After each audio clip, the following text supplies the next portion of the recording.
नमस्कार मित्रों, जैसा कि हम लोग प्रारंभ किए हैं बीएड सीबीसीएस पैटर्न के अंतर्गत इतिहास शिक्षण से संबंधित प्रश्नोत्तर, जैसा कि आप लोग बार बार यह कमेंट के माध्यम से सूचना दे रहे थे कि सर आप इन टर्म से संबंधित प्रश्नों को सॉल्व कराइए, तो आइए बिना देर किए हम लोग देखते हैं इतिहास शिक्षण से संबंधित जो प्रश्न है वह इन टर्म का ऑब्जेक्टिव टाइप में प्रश्न होगा। अभी बीच में संशय बना हुआ है क्योंकि स्नातक स्तर की परीक्षा की इन टर्म परीक्षा हो गई है और बीएड की लग रहा है इस बार भी इन टर्म और मिड टर्म दोनों एक ही साथ होगा। तो आप लोगों के संबंधित जो प्रश्न होंगे मिड टर्म वो 6 प्रश्न आएंगे, उनमें से किन्हीं 3 प्रश्नों को आप के मिड टर्म में करना होगा जो कि डिस्क्रिप्टिव मूड में होंगे और इन टर्म के प्रश्न जो आएंगे वे प्रश्न आपके ऑब्जेक्टिव मूड में होंगे।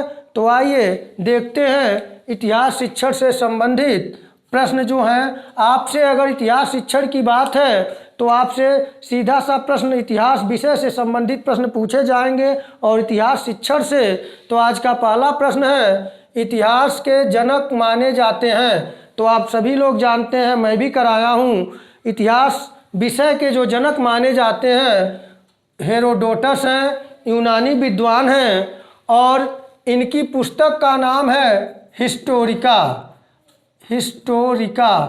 यहाँ से प्रश्न पूछा जा सकता है कि हिस्टोरिका नामक पुस्तक किसने लिखा, तो हेरोडोटस ने। और हेरोडोटस कहाँ के विद्वान हैं, तो ये यूनानी विद्वान हैं और इन्हें इतिहास का जनक माना जाता है। तो यहाँ से प्रश्न बनेंगे। दूसरा प्रश्न है इतिहास, हिस्ट्री, यानी इतिहास हिंदी शब्द है, हिस्ट्री अंग्रेजी में कहते हैं। तो अंग्रेजी का जो हिस्ट्री शब्द है कि उत्पत्ति किस भाषा से हुई है, तो आप जानें कि ग्रीक भाषा से हुई है और ग्रीक भाषा के किस शब्द से हुई है यदि पूछा जाए तो हिस्टोरिया शब्द से हुई है। अगर यह पूछे कि ग्रीक भाषा हिस्टोरिया का क्या अर्थ है, तो ग्रीक भाषा हिस्टोरिया का अर्थ होता है जानना या ज्ञात करना। यह होता है यूनानी भाषा के शब्द हिस्टोरिया का अर्थ। अगला प्रश्न है, यह एक परिभाषा है, मनुष्यों ने जो कुछ किया है, कहा है, विचारा है वह सब इतिहास है। यह किसका कथन है, तो यह प्रसिद्ध कथन मैटलैंड महोदय का है। यह महत्वपूर्ण परिभाषा है, परिभाषाओं से भी प्रश्न पूछा जाएगा। आप फर्स्ट सेमेस्टर और सेकंड सेमेस्टर के इंटर्न परीक्षा दे चुके हैं, आपको अनुभव भी हो चुका है। तो मनुष्यों ने जो कुछ किया, कहा, विचारा है वह सब इतिहास है। इतिहास की यह परिभाषा किसकी है, तो ये मैटलैंड महोदय की परिभाषा है। अगली परिभाषा है इतिहास हमारे भूतकाल का अध्ययन एवं प्रतिवेदन है। कभी कभी यह प्रश्न ऐसे पूछता है कि इतिहास हमारे भूतकाल का वैज्ञानिक अध्ययन एवं प्रतिवेदन है, यह किसकी परिभाषा है या यह किसका कथन है, या यह परिभाषा दे देगा और विद्वानों का नाम देगा। इस तरह से इस परिभाषा जो दिए हैं वो वीडी घाटे महोदय का है, तो आप इसे तैयार करते रहें। अगली परिभाषा है इतिहास भूत एवं वर्तमान के मध्य अनवरत संवाद है। इतिहास भूत और वर्तमान के मध्य अनवरत संवाद है। यह परिभाषा किसकी है, तो यह प्रसिद्ध परिभाषा ईएचकार महोदय की है। यह परिभाषा बहुत ही इम्पॉर्टेंट है, आप लोग इसे तैयार कर लें।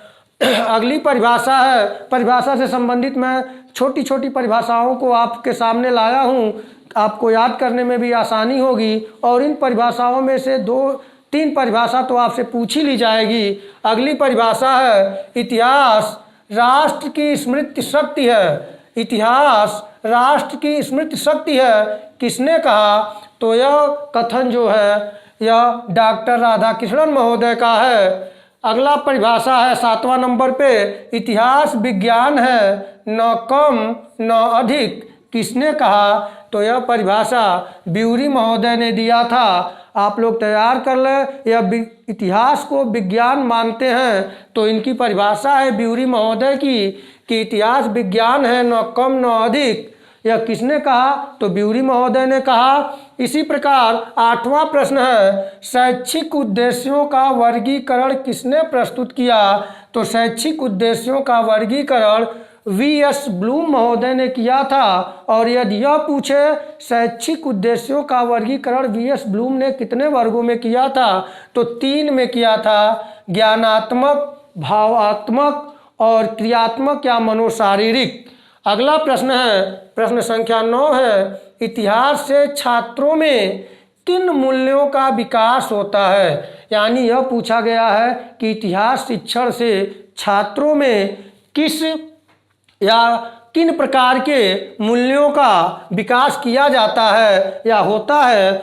तो इसके इतिहास शिक्षण से नैतिक मूल्य, नागरिक मूल्य, राष्ट्रीय मूल्य और अंतर्राष्ट्रीय मूल्यों की प्राप्ति होती है। छात्रों में नागरिक मूल्य, नैतिक मूल्य, राष्ट्रीय मूल्य और अंतर्राष्ट्रीय मूल्य जो विकसित किए जाते हैं वो इतिहास शिक्षण के अंतर्गत किए जाते हैं। अगला प्रश्न है, प्रश्न संख्या 10 है, पाठ्यक्रम जिसे अंग्रेजी में करिकुलम कहते हैं, यह अंग्रेजी का करिकुलम शब्द की उत्पत्ति किस भाषा से हुई है? तो अंग्रेजी के करिकुलम, जिसका हिंदी में अर्थ होता है पाठ्यक्रम, इसकी उत्पत्ति किस भाषा से हुई है?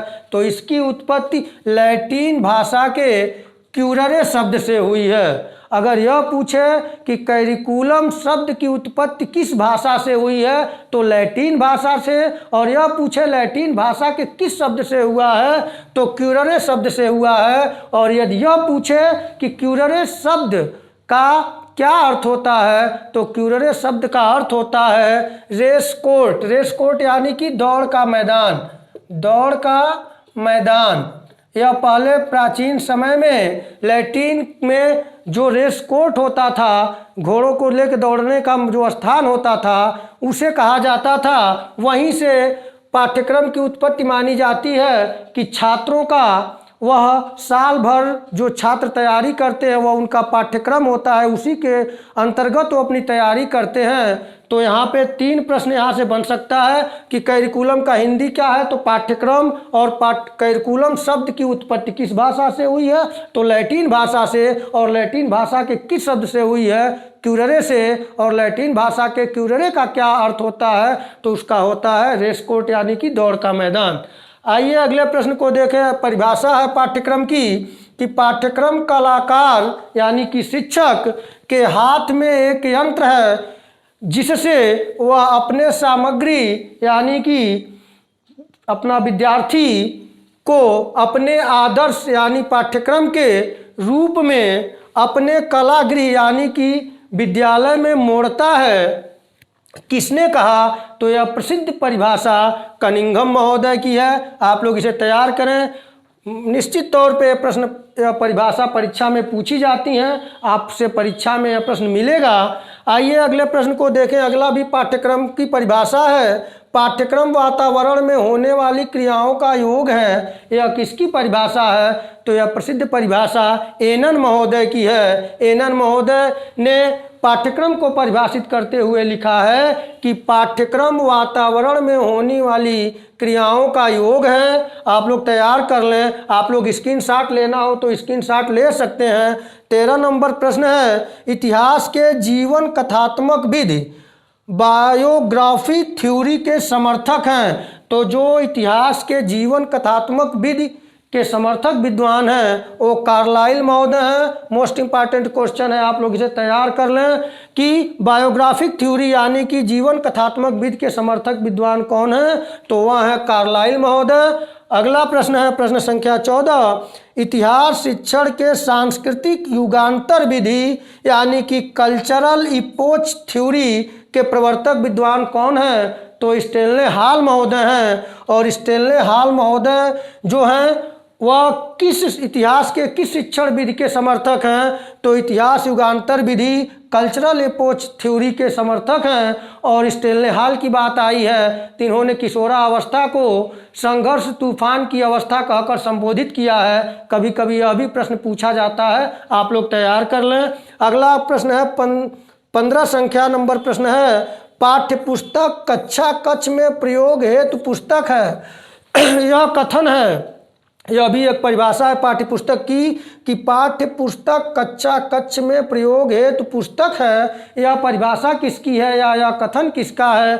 तो यह प्रसिद्ध कथन बेकन महोदय का है। आपसे यह प्रश्न पूछा जा सकता है कि पाठ्य पुस्तक कक्षा कक्ष में प्रयोग हेतु पुस्तक है, यह परिभाषा किसने दी? तो बेकन महोदय ने यह परिभाषा दी है। अगला प्रश्न है प्रश्न संख्या 16, निबंधात्मक परीक्षा या परीक्षण या मूल्यांकन। ऐसे प्रश्न बन सकता है, या तो निबंधात्मक परीक्षा देगा, निबंधात्मक परीक्षण देगा या निबंधात्मक मूल्यांकन देगा का प्रमुख गुण है। 3-4 देगा, उसमें से आपको तय करना होगा। तो ये तो आपके कॉमन सेंस पे है, लेकिन जो निबंधात्मक प्रश्न का प्रमुख गुण है वह है रचनात्मक चिंतन का विकास। निबंधात्मक प्रश्न में छात्रों के ऊपर बहुत दबाव नहीं होता, वह निर्बंध रूप से अपने विचारों को व्यक्त करते हैं, जिससे कि छात्रों के अंदर रचनात्मकता का विकास होता है। तो निबंधात्मक परीक्षण का सबसे प्रमुख गुण है रचनात्मक चिंतन का विकास, और इसका प्रमुख दोष है विश्वसनीयता का अभाव होता है, क्योंकि छात्र के मन में जो विचार चलते हैं वह उसे लिखता है, तो इसलिए वह विश्वसनीयता उतनी नहीं पा पाते हैं। लेकिन रचनात्मकता इसका गुण है और विश्वसनीयता का अभाव इसका प्रमुख जो है वह दोष है। इसी प्रकार अगला प्रश्न है 17 नंबर, वस्तुनिष्ठ परीक्षण के प्रमुख गुण। तो आपसे पूछेगा वस्तुनिष्ठ परीक्षण के प्रमुख गुण क्या हैं? तो जो वस्तुनिष्ठ परीक्षण होते हैं उसके प्रमुख गुण हैं विश्वसनीयता और वैधता। और यदि यह पूछे वस्तुनिष्ठ प्रश्न या परीक्षण या मूल्यांकन के प्रमुख दोष क्या हैं, तो जो निबंधात्मक के गुण है वह इसके दोष हो जाएंगे, यानी कि रचनात्मकता का अभाव, क्योंकि वस्तुनिष्ठता जो होती है उसमें रचनात्मकता को महत्व नहीं दिया जाता है, तो इसलिए इसके दोष हो जाएंगे। अगला प्रश्न है, एक परिभाषा है, बचाव निदान का उच्चतम स्तर है। किसने कहा? प्रश्न है बचाव निदान का उच्चतम स्तर है, यह परिभाषा किसकी है? तो यह रास महोदय की परिभाषा है। आप तैयार कर लें। प्रश्न संख्या 19 है, मूल्यांकन कैसी प्रक्रिया है? आपसे प्रश्न पूछा जा सकता है कि मूल्यांकन कैसी प्रक्रिया है? तो मूल्यांकन सतत एवं व्यापक प्रक्रिया है, यानी कि जो मूल्यांकन होता है वह निरंतर चलने वाली प्रक्रिया होती है, इसलिए मूल्यांकन सतत और व्यापक होता है। आज का अंतिम प्रश्न है प्रश्न संख्या 20, मूल्यांकन की प्रकृति है। तो मूल्यांकन की जो प्रकृति है वह गुणात्मक एवं मात्रात्मक दोनों प्रकार की होती है। मूल्यांकन में गुणों का भी मूल्यांकन किया जाता है और मात्रा का भी मूल्यांकन किया जाता है। तो इस प्रकार मैंने 20 प्रश्न और प्रश्न किस तरह से पूछे जा सकते हैं उससे संबंधित प्रश्नों को लेकर आया आपके सामने, और जो प्रश्न बाकी है और पास्ट जो आपके विषय वस्तु हैं उससे संबंधित और प्रश्न लेकर आऊँगा। और हिस्ट्री समाप्त करने के बाद सिविक्स सब्जेक्ट के इन टर्म से संबंधित महत्वपूर्ण ऑब्जेक्टिव प्रश्नों को लेकर आऊँगा। तब तक के लिए नमस्कार।